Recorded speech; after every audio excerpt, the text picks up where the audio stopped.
এইসব লেখা গেঞ্জি আপনারা কিনছেন আর গায়ে দিয়ে আসতেছেন মসজিদে, আপনি বুঝতেছেন না যে আপনার পিছনে যে মুসল্লিটা আপনার গেঞ্জি লেখা পড়তেছে তার না সালাত বাতিল হয়ে যাচ্ছে। তাতে যখন গরম লাগে তা আপনার বোর কত গরম লাগে, তার গায়ে কতটা কাপড় চোপড় থাকে, রান্নাঘরের মধ্যে আগুনের মধ্যে থাকে, সবার মধ্যে ভিজে শেষ হয়ে যায়, যেহেতু হু করে না, তো দাড়ি পেকে গেছে, বুড়া হয়ে গেছে, ও ডাঁট কত গেঞ্জি গাছের মসজিদে আসবে।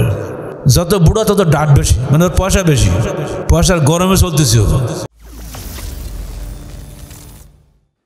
আত্মাহারিক টিভি, ওহির আলোয় উদ্ভাসিত জীবনের জন্য। আপনার অনেকে গেঞ্জি গাতে মসজিদে আসেন, গেঞ্জিওয়ালা খুব বেশি, মাথার টুপি নেই, যেন মনে ফুটবল খেলার ময়দান থেকে উঠে এসে মসজিদে ঢুকলাম।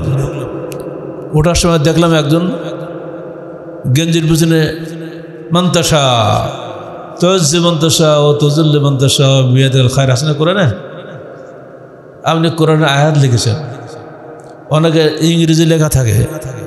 কালকে সন্ধ্যা দিকে ওই মসজিদে দেখলাম বড় করে 30 লেখা, এত বড় 30, পুরো গেঞ্জির 3 ভাগ 2 ভাগ ভরে গেছে 30-এ খালি। আর প্রায় ওই ইংরেজি, ইটালি, কী সব ভাষা যে আমরা নিজেরাও বুঝি না। এইসব লেখা গেঞ্জি আপনারা কিনছেন আর গায়ে দিয়ে আসতেছেন মসজিদে, আপনি বুঝতেছেন না যে আপনার পিছনে যে মুসল্লিটা আপনার গেঞ্জি লেখা পড়তেছে তার না সালাত বাতিল হয়ে যাচ্ছে, কারণ তার নজরটা চলে যাচ্ছে ওদিকে, তার মনোযোগ বিচ্ছিন্ন হয়ে যাচ্ছে না। সাবধান, এই গেঞ্জি পরে কেউ মসজিদে আসবেন, এই গেঞ্জি আপনার বাজারে কিনবেনই না। টোটালি গেঞ্জি হবে সাদা, জামাটা হবে সাদা, কোনো সমস্যা নেই। আজ গেঞ্জি কিনবেন হাতাওয়ালা, স্যান্ডো গেঞ্জি বাদ দিবেন। আপনাদের মনের মধ্যে একটা ব্যায়াম ঢুকছে যে গরমকালে স্যান্ডো গেঞ্জি না হলে গরম লাগে, তা বলে জামাটা খুলে ফেলে খালি গায়ে সালাত পড়তে হয়ে যায়। এতই যখন গরম লাগে, তা আপনার বোর কত গরম লাগে। সে বেচারি ব্লাউজ পরে, তারপর আবার শাড়ি পরে, তারপর তো তার গায়ে কতটা কাপড় চোপড় থাকে, রান্নাঘরের মধ্যে আগুনের মধ্যে থাকে, সবার মধ্যে ভিজে শেষ হয়ে যায়, যেহেতু হু করে না, তো সে তো বললাম আমি একটা স্যান্ডো গেঞ্জি গায়ে বসে থাকি ঘরের মধ্যে। এত বিলাসিতা কেন? সবর করতে হবে, আপনাকে ধৈর্য ধারণ করতে হবে। এইসব গেঞ্জি পরে কখনো মসজিদে আসবেন না।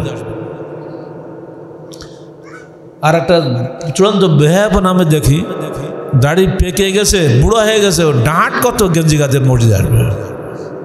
যত বুড়া তত ডাঁট বেশি, মানে ওর পয়সা বেশি, পয়সার গরমে চলতেছে। এত গরম দেখাবেন না, আপনার সে আল্লাহর পয়সা অনেক বেশি।